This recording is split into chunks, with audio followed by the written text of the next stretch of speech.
स्वागत आणि थेट जाऊयात संजय राऊत बोलतायत। त्यांना काळे झेंडे दाखवले, त्यांचा निषेध केला। Modi go back, Modi go back, Modi परत जा, अशा घोषणा दिल्या।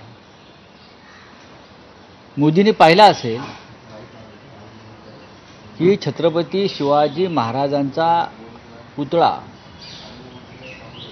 सिंधुदुर्ग किल्ल्याच्या राजकोटवरून ज्या पद्धतीनं कोसळला आणि जो संतापाचा लावा इथे उसळला महाराष्ट्रात, त्याच्यामुळे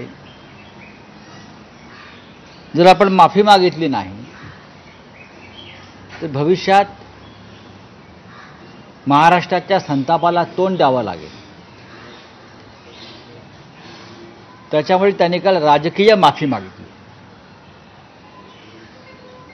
प्रधानमंत्र्यांची माफी राजकीय माफी आहे।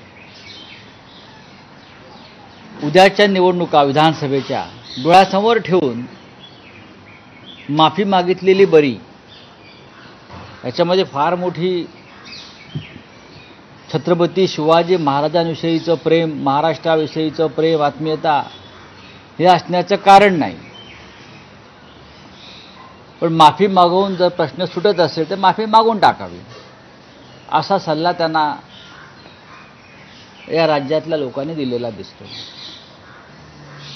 प्रधानमंत्र्यांनी मागितलेली माफी ही पूर्णपणे राजकीय स्वरूपाची आहे। त्यातून सुटका करण्यासाठी या संकटातून, पण त्या माफीमुळे प्रश्न सुटत नाहीत। ज्या प्रकारचा घोर अपमान छत्रपती शिवरायांचा